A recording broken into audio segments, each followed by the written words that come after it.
Madras University Mathematics 2 April 2025 question paperல இருக்கிற question number 23 தான் நம்ம இந்த வீடியோல பார்க்க போறோம். So question number 23 அப்படின்றது Laplace transform. Laplace transform வந்து நமக்கு ரெண்டு பார்ட்டா கொடுத்திருக்காங்க.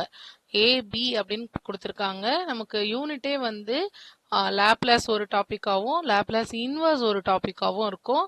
ஸோ இதுலேருந்து ஒரு 5 மார்க்கு இதுலேருந்து ஒரு 5 மார்க் அப்படின்னு கொடுத்துருக்காங்க. இதில் ஃபர்ஸ்ட் கொஸ்டின் பார்க்கலாம். இதில் எப்படி கொடுத்துருக்காங்க பாருங்க. L of t e power t sine t. இதுக்குள்ள எத்தனை ஃபங்க்ஷன் இருக்கு அப்படின்னா 3 ஃபங்க்ஷன் இருக்கு. டீன்னு ஒரு ஃபங்க்ஷன், இ பவர் டீன்னு ஒரு ஃபங்க்ஷன், சைன் டீன்னு ஒரு ஃபங்க்ஷன். 3 ஃபங்க்ஷன் சேர்ந்து இருக்கு. இதுல நமக்கு தனித்தனியா இந்த 3 ஃபங்க்ஷனுக்கும் ஃபார்முலா தெரியும். அண்ட் நடுவில் ஒருவேளை பிளஸ் இருந்திருந்தா நம்ம இதை ஸ்பிளிட் பண்ணியிருக்கலாம். ஸோ நடுவில் பிளஸ் இல்லை, ஸோ பிரிக்க முடியாது. ஸோ ஒரு டேர்முக்கு தான் லாப்லாஸ் பொறுத்த வரைக்கும் எல் ஆஃப்குள்ள ஒரு ஃபங்க்ஷனுக்கு தான் நம்மளால எழுத முடியும், ஃபார்முலா எழுத முடியும். பட் இங்கே 3 ஃபங்க்ஷன் இருக்கு. ஸோ இந்த 3 ஃபங்க்ஷன் நம்ம எப்படியெல்லாம் எடுக்கலாம் அப்படின்னு பாருங்க. T some terms into t.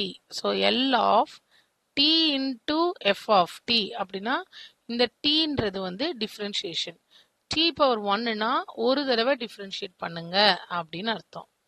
And e power tக்கு நமக்கான மெத்தட் என்னன்னா exponential. எக்ஸ்போனென்ஷியலுக்கு ஷிஃப்டிங் யூஸ் பண்ண போறோம். ஸோ tக்கு differentiation டெக்னிக் கொண்டு போறோம். நான் ஓரத்தில் எழுதுறேன் differentiation. அண்ட் இ பவர் டீக்கு வந்து ஷிஃப்டிங் யூஸ் பண்ண போகிறோம். இந்த ரெண்டு டெக்னிக்கையும் நம்ம இங்கே அப்ளை பண்ண போகிறோம். ரெண்டு டெக்னிக்கையும் அப்ளை பண்ணிட்டா மீதி என்ன இருக்கும்? சைன் டி மட்டும்தான் இருக்கும். ஸோ சைன் டீக்கு நம்ம நார்மலாக ஃபார்முலா போடுற மாதிரி போட்டுடலாம். ஓகே, இதை இப்போ மாடிஃபை பண்ணி எழுதிக்கலாம். ஸோ எல் ஆஃப் எப்படி எழுதணும் நம்ம இதை? L of e power t வந்து ஷிஃப்டிங்க்கு வெளியே போயிடும். So t sine t. இங்க இ பவர் டி வெளியே போகும்போது எப்படி ஆகும்? எஸ் வந்து எஸ் அங்க ஏன்றது கோஎஃபிஷியன்ட் ஆஃப் டி பவர்ல இருக்குல்ல, அந்த டீக்கு ஏதாவது கோஎஃபிஷியன்ட் இருந்தா அதை வந்து எஸ் பக்கத்துல எழுதணும். அங்க வந்து பவர்ல 1 தான் இருக்கு. So s minus 1. இதுதான் நம்ம எக்ஸ்போனென்ஷியலுக்கான இது. இங்க சைட்ல வந்து இது என்னன்னு எழுதிடுவோம்? By shifting theorem. So by shifting theorem நம்ம என்ன பண்ணிட்டோம்? இ பவரை வெளியே கொண்டு போயிட்டோம். இப்போ ஆனால் என்கிட்ட என்ன இருக்குன்னா டி சைன் டி அப்படின்னு இருக்கு. ஸோ அடுத்து என்ன பண்ணணும்? டீக்கான டெக்னிக். ஸோ டீக்கான டெக்னிக் டி பவர் 1 அது. அப்போ ஒரு தடவை டிஃப்ரென்ஷியேட் பண்ணணும். Minus d by ds L of sine t. S வந்து எஸ் மைனஸ் 1.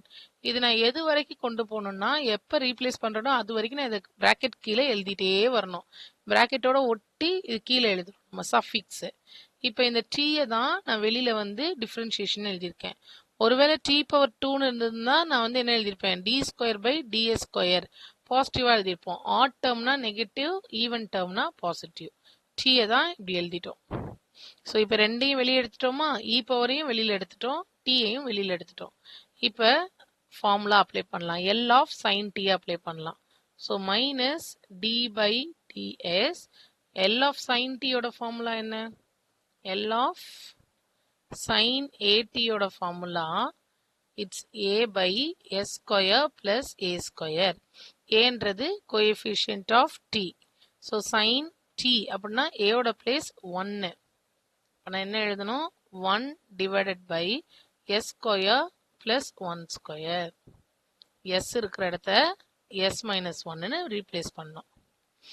இப்போ டிஃப்ரென்ஷியேட் பண்ண போகிறோம். ஸோ ஃபஸ்ட்டு எது பண்ணணும்? டிஃப்ரென்ஷியேட் பண்ணிவிட்டு ஷிஃப்டிங் கீழே இருக்கிறத அப்ளை பண்ணலாமா, இல்லை ஷிஃப்டிங் அப்ளை பண்ணிவிட்டு டிஃப்ரென்ஷியேட் பண்ணலாமா அப்படின்னா எது வேணால் ஃபஸ்ட்டு பண்ணலாம். ஆனால் எது ஈஸினா டிஃப்ரென்ஷியேஷன் முதல்ல பண்ணும்போது ஈஸி. எஸ் ஸ்கொயர் தான் இருக்கும், அதை டக்குன்னு பண்ணிடலாம். ஆனால் அதுவே எஸ் மைனஸ் 1 ஹோல் ஸ்கொயராக இருந்தால் டிஃப்ரென்ஷியேட் பண்ணுறது கஷ்டம். அதனால என்ன பண்ண போகிறோம்? ஃபஸ்ட்டு டிஃப்ரென்ஷியேஷன் டெக்னிக் யூஸ் பண்ண போகிறோம். இப்போ டிஃப்ரென்ஷியேஷன் என்ன கொடுத்துருக்காங்க? ப்ராக்கெட்டில் இருக்குது. மேலே ஒரு டேர்ம், கீழே ஒரு டேர்ம் இருக்குது. அப்போ இதுக்கு ஃபார்முலா வேணும் எனக்கு. u by v formula. Formula என்ன? V u dash minus u v dash by v square. So minus d by ds differentiate பண்ணுறோம், மைனஸ் மட்டும் வெளியில் இருக்கும். வி யூ டேஷ், வின்றது கீழே இருக்கிற டேர்மு, யூ டேஷ் 1 டிஃப்ரென்ஷியேட் பண்ணால் 0, ஏன்னா அது கான்ஸ்டன்ட். மைனஸ் 1 அப்படியே இருக்கு. டினாமினேட்டரை டிஃப்ரென்ஷியேட் பண்ணால் எஸ் ஸ்கொயரை டிஃப்ரென்ஷியேட் பண்ணால் 2s, 1 டிஃப்ரென்ஷியேட் பண்ணால் 0, அதனால அது எழுதலை. By s square plus 1 whole square. இன்னும் நம்ம இந்த ரீப்ளேஸ் பண்ணவே இல்லை, அதனால அது கீழே வந்துட்டே இருக்கு. இப்போ ஃபர்ஸ்ட் பார்ட் 0, அதனால அது அப்படியே மொத்தமா அடிச்சிடலாம். மைனஸ் இன்டு மைனஸ் பிளஸ், அப்ப மேல 2s, கீழே s square plus 1 whole square. என்ன ஷிஃப்ட் பண்ணோம், எஸ் வர இடத்துல எஸ் மைனஸ் 1. இப்போ எங்கெல்லாம் எஸ் வருதோ அங்க s minus 1. So 2 into s minus 1 by s minus 1, எஸ்க்கு பதிலாக s minus 1 whole square plus 1 மொத்தமா ஒரு ஹோல் ஸ்கொயர். இதுதான் இந்த பார்ட்டுக்கான ஆன்சர். இப்போ நெக்ஸ்ட் பார்ட் பார்க்கலாமா? நெக்ஸ்ட் பார்ட் நமக்கு என்ன இருக்கு, எல் இன்வர்ஸ்னு இருக்கு. ஸோ எல் இன்வர்ஸ் அப்படின்னா உள்ள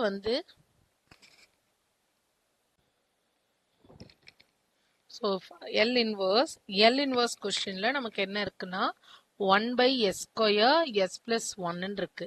ஸோ டினாமினேட்டர்ல 3 ஃபேக்டர் இருக்கு. டினாமினேட்டர்ல ஃபேக்டர்ஸ் இருந்ததுன்னா அதை ஸ்பிளிட் பண்றதுக்கு பார்ஷியல் ஃப்ராக்ஷன் யூஸ் பண்ணணும். ஸோ நான் ரிப்பீட் பண்றேன், டினாமினேட்டர் மேல இது மாதிரி இருந்ததுன்னா அப்படியே பிரிச்சிடலாம், மல்டிப்ளை பண்ணி பிரிச்சிடலாம்.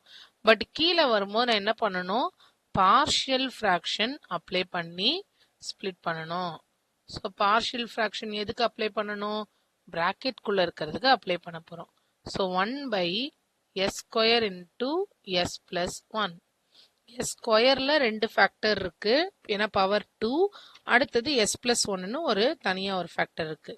அப்ப நமக்கு 3 ஃபேக்டர் இருக்கு. So A by B by C by, so s plus 1 தனி, அதனால அந்த எஸ் பிளஸ் 1 தனியா எழுதிடலாம். எஸ் ஸ்கொயர் இருக்குல்ல, அதை எப்படி எழுதணும், ஃபர்ஸ்ட் எஸ் ஸ்கொயர், அப்புறம் அப்படியே பவர் கம்மியாயிட்டே வரும். அடுத்தது எஸ் பவர் 1, அடுத்து எழுத முடியாது ஏன்னா அது எஸ் பவர் 0ன்னு வந்துடும். ஸோ இப்போ பவர் 4 இருக்குன்னா ஃபர்ஸ்ட் பவர் 4, அப்புறம் பவர் 3, பவர் 2, பவர் 1, அந்த மாதிரி கம்மி பண்ணிட்டே வரணும். ஹையர் பவர்ல இருந்து ஆரம்பிக்கணும். இப்போ இதுல 3 டேர்ம் இருக்கிறதுனால கிராஸ் மல்டிப்ளை பண்ண முடியாது. ஸோ அதுக்கு பதிலாக நீங்க இதை கன்சிடர் பண்ணலாம். ஸோ ஒரு டினாமினேட்டர் கீழேயும் இது வரணும், இந்த ரெட் கலர் பாக்ஸ் இருக்கிறது வரணும். இப்போ ஃபர்ஸ்ட் ஒன்ல எனக்கு ஏற்கனவே எஸ் ஸ்கொயர் இருக்கு. அப்ப என்ன எனக்கு இல்லாத டேர்ம் என்ன, இல்லாத டேர்ம் எஸ் பிளஸ் 1 இல்லை. ஸோ அதை ஆட் பண்ணியாச்சு. Plus B into s power 1 இருக்கு. அப்ப இன்னும் மீதி இல்லாத டேர்ம் என்ன, இங்க எஸ் பவர் 2 வந்திருக்கணும். இப்போ ஒரு டேர்ம் எஸ்ல வேணும். ஸோ ஒரு எஸ் டேர்மும் plus into s plus 1 plus c by s plus 1. இந்த ரெட் கலர் பாக்ஸே பாருங்க, எஸ் பிளஸ் 1 அவைலபிள் அந்த சிக்கு கீழே. இல்லாத டேர்ம் என்ன, எஸ் ஸ்கொயர். ஸோ திருப்பி சொல்றேன், இந்த இடத்துல இந்த ரெட் கலர் பாக்ஸை பார்க்கணும், ஏன்னா அதுதான் எல்சிஎம். நம்ம ஆக்சுவலா இது என்னன்னா எல்சிஎம் எடுக்கிறோம். ஒரு டேர்ம் கீழேயும் இந்த மொத்த டேர்மும் அவைலபிளா இருக்கணும். இந்த ரெட் கலர் பாக்ஸ் டேர்ம் ஏக்கு கீழே எஸ் ஸ்கொயர் இருக்கு, இல்லாத டேர்மை பக்கத்துல எழுதிக்கிட்டேன். பிளஸ் பிக்கு கீழே ஒரு எஸ் தான் இருக்கு, அப்ப இல்லாத டேர்ம் என்ன, ஒரு எஸ் இல்ல, எஸ் பிளஸ் 1 இல்ல. சிக்கு கீழே எஸ் பிளஸ் 1 இருக்கு, ஸோ நான் எஸ் ஸ்கொயர் மட்டும் எழுதிட்டேன். Equal to numerator that is 1. இப்போ இந்த ஈக்குவேஷனை யூஸ் பண்ணி நம்ம என்ன பண்ண போறோம்னா வேல்யூஸ் ஏபிசி கண்டுபிடிக்கணும். ஸோ ஃபர்ஸ்ட் நான் இதை மல்டிப்ளை பண்ணிக்கலாம் நமக்கு ஈஸியா இருக்கிறதுக்காக. As plus a plus bs square plus bs plus cs square equal to 1. நம்ம கம்பேர் பண்றதுக்கு ஈஸியா இருக்கும், அதனால இப்படி பிரிச்சுக்கிட்டோம். So compare coefficient of s square. S ஸ்கொயரை கம்பேர் பண்ணா எங்கெல்லாம் எஸ் ஸ்கொயர் இருக்கு பாருங்க. ஸோ இங்க இருக்கு அண்ட் இங்க இருக்கு. எஸ் ஸ்கொயரை கம்பேர் பண்ணும்போது எனக்கு என்ன வருது, ஸோ இந்த மெத்தட் போகிறதுக்கு முன்னாடி நம்ம ஓகே ஸோ இந்த ஈக்குவேஷனை ஹோல்டில் வச்சிடலாம். இந்த மெத்தட் போகிறதுக்கு முன்னாடி நம்ம என்ன பண்ணலாம்னா அப்படியே ஃபேக்டர் சப்ஸ்டியூட் பண்ண எனக்கு ஈஸியாக 2 வேல்யூ கிடச்சிரும். ஸோ அதை முதல்ல பண்ணிடலாம். நம்ம ஃபஸ்ட்டு எஸ்ஸுக்கு பதிலாக 0 சப்ஸ்டியூட் பண்ணுவோம். 0 சப்ஸ்டியூட் பண்ண எனக்கு என்ன கிடைக்கும்? a into 0 + 1 so 1 plus b into 0 அப்போ மொத்தமும் 0 ஆயிடுமா? c இன்ட்டு 0 அதுவும் 0 ஆயிடுச்சு ஈக்குவல் டு 1. அப்போ எனக்கு இங்கேருந்து a ஈக்குவல் டு 1 கிடச்சிருச்சு. அடுத்தது எஸ்ஸுக்கு பதிலாக -1 கொடுக்கலாம். ஏன் -1னா அங்கே ஏற்கனவே s + 1 இருக்கு. இப்போ நான் -1 கொடுத்தா அது 0 ஆகும்ல.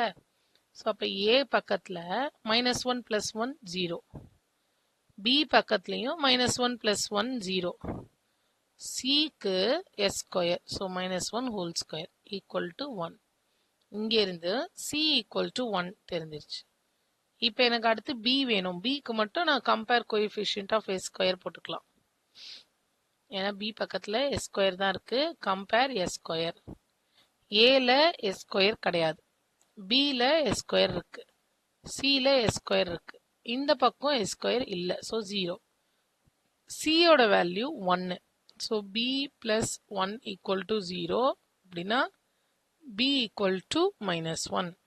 இப்போ இந்த 3 வேல்யூவையும் மேலே இருக்க இந்த ஏபிசியில் சப்ஸ்டியூட் பண்ண போகிறோம். So L inverse of 1/s² s + 1 எப்படி எழுதலாம்னா a/s²,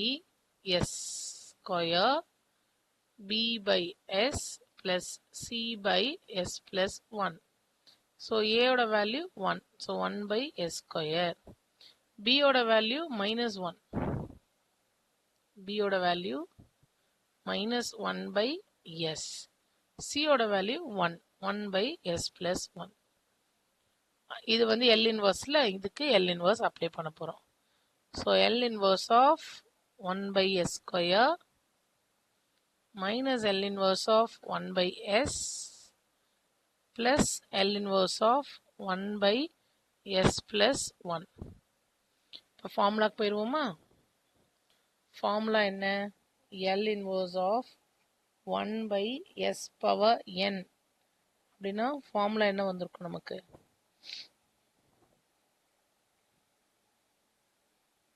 It is t power n plus 1/n factorial. So L இன்வர்ஸ்க்கான ஃபார்முலா 1/s power n-க்கான ஃபார்முலா எழுதியிருக்கேன். இந்த ஃபார்முலாவை நான் இங்கே அப்ளை பண்ணால் எனக்கு s²க்கு எனக்கு என்ன வந்திருக்கும்? Sorry, t power n - 1.